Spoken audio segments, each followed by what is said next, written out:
and much respect to the Guild of Students at the University of the West Indies, St. Augustine, for creating a forum like this to discuss something which has been very important to the history of the Caribbean, which is a movement to improve the conditions and to restore the dignity of Black life, which is emancipation. So yes, the title of this forum is accurate and timely, that emancipation matters.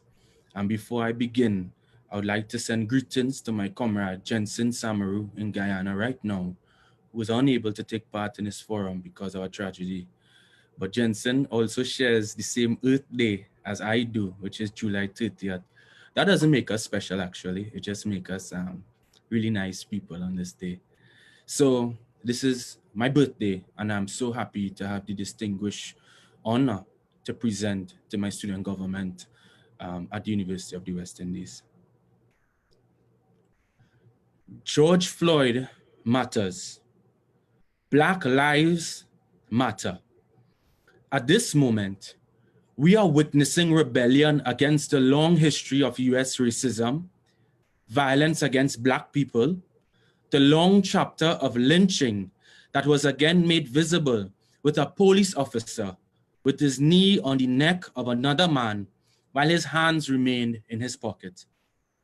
Racism is not an extraordinary event in a racist society. It takes the form of everyday violence, everyday oppression. The struggle for racial justice is a global struggle. What happens to the people in the US happens to Caribbean people who work in groceries in Flatbush and look after children of wealthier families in Manhattan. Or they are our youth who attend university classes in Florida with dorm rooms filled with our national flags. The turning point in the US history has incited reflections to Black people all around the world on their experiences of racism. Equally, it has created a context for non-Black people to express their solidarities. Racism in the US and racism in the Caribbean are not the same, even though both are organized by a racist and sexist global capitalist economy. One of the most important distinctions is that in countries like Trinidad and Tobago, we live in an independent nation where we have developed a large Black middle class as well as a Black political leadership class. However, it would be naive of anyone to believe that this situation has replaced the discriminatory attitudes to non-white people and the cultural spaces and practices of African-descended people. Colonial attitudes around religion, color, class, sexuality, and respectability police Black people, natural hairstyles, our bodies, especially the bodies of Black women, and even our professional achievements are called into question over and over. Emancipation matters. Black power matters. I want us to learn from what is happening in the US as we deepen our roots in our specific history and geography. This year is the 50th anniversary of the Black Power Revolution in Trinidad and Tobago. We must refer to our history and landscape to find the answers to our problems. We learn from those who struggle globally, but what we create here must be our own. Police violence exists in Trinidad and Tobago, like Belize, Guyana, Jamaica, Haiti, and Suriname.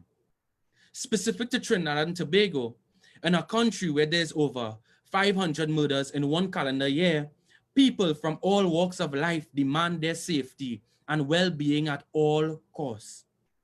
Unfortunately, this demand sometimes means that they are willing to erode the rights of certain social classes and to some extent their own in this fight against crime.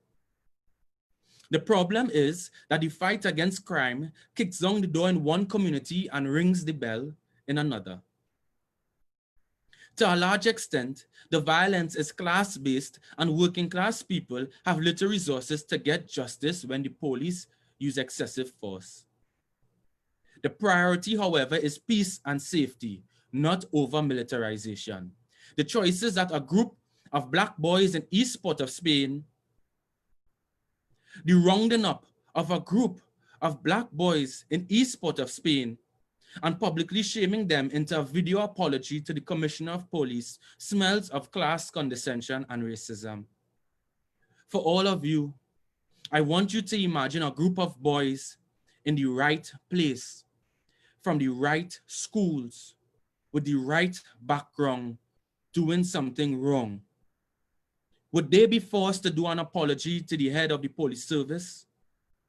What would be the response in our society if they were forced to publicly express their shame? How would their parents come to the rescue? With what force of political clout? It's not necessary to imagine this fictional scenario or even probe what I meant by right, because this does not happen, and the boys and parents from the right part of society may never find themselves in that situation. Some ask, do we have anti-Black racism here? We have racism on this island when all are we is one. Yet after 50 years of independence in Trinidad and Tobago, dark skin in political leadership is not the norm, but an anomaly. That Dr. Keith Rowley is the first Afro-Trinbagonian Prime Minister, and his blackness would be called into question with the use of racial epithets such as Oreo. Afro-Trinbagonian meaning his dark-skinned Afro-Trinbagonian Prime Minister. Black and brown societies that are always late to bring black people, meaning darker skinned black people, to the fold. We know that because when Prime Minister P.J. Patterson was elected to the prime ministership in Jamaica, that was a first. Still, there are CARICOM countries that have never elected a national leader outside of the higher shades of brown. Of course, the denigration of dark skin afflicts the Indo-Caribbean community. For both Africans and Indians are valued more for their proximity to whiteness and social distance from what is black. We also have a construct of the sweet darkie, but to understand what that so-called compliment in our society for girls and women is to know that behind those words were 10 times, 20 times she was teased for being too black or called Kobo in primary school. What is racism, you ask? Ask a young black male if he even ran from one side of Trinity Mall to the next. God forbid a black male has something urgent to attend to, because a running black man in a public setting is more than often perceived as a thief, a criminal, a threat. But racism is organized in its most blatant expression to the poor, the urban poor, les damnés of development, where spatial segregation is sustained. Contrary to some of the nationalist rhetoric and the post-independence multiracial ideal, the birth of the Caribbean is not a romance story of ethnic groups encountering each other to forge a paradise, where people always smile, share creolized food, and live carefree. Caribbean historians have, in particular detail, described the racial, economic, and sexual exploitation that established an unjust social order in the region, propped up the values of white supremacy, and extracted profit for the interests of metropolitan countries as the humanity of our people were under constant attack. For what Columbus and the following variants of British, French, and Dutch conquistadors would bring in the name of civilization would be the foundation blocks of colonialism, capitalism, and patriarchy for sugar, coffee, and tobacco. What did this mean?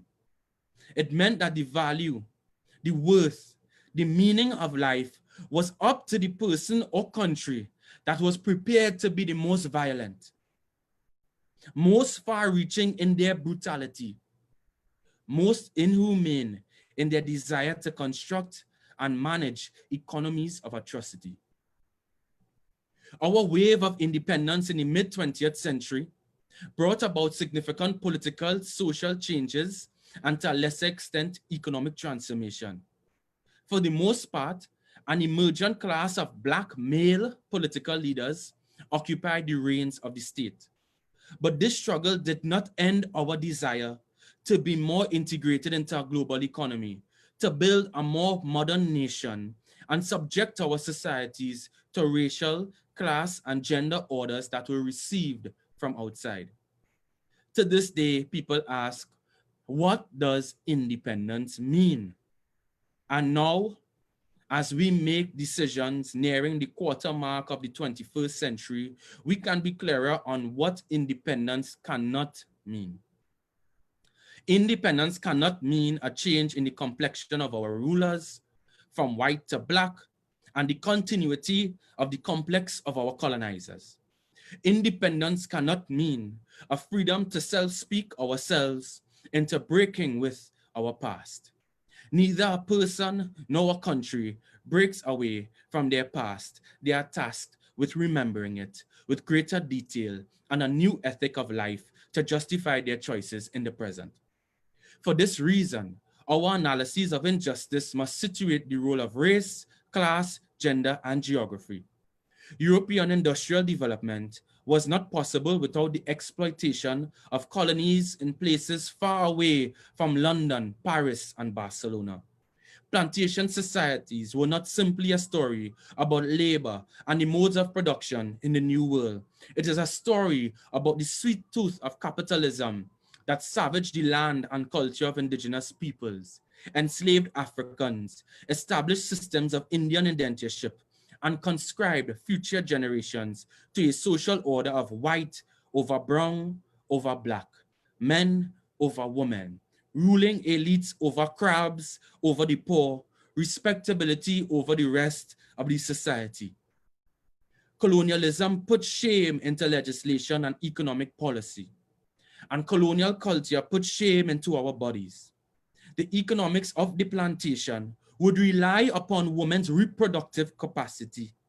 Laws that ensured children of slaves were born into slavery, centering women's bodies, and to simply put it, their vaginas, into a violent system that wrapped our lives from the beginning.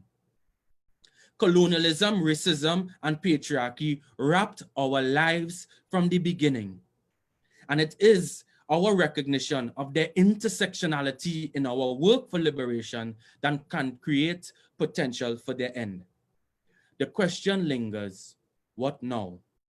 Aimé Césaire instructs, je commanderai aux îles d'exister. I command these islands to be. Thank you. Thank you, Amilcar. Thank you so much. That was an excellent presentation. You know, restoring the dignity of African people, you know, is something that we always speak about. You know, I loved how you brought in that perspective of the Black Lives Matter in a Caribbean context and use intersectionality to break it down, where we talk about race, we talk about class, we talk about economic systems such as capitalism, we touch on history and gender and colorism. And it really was a very eye-opening presentation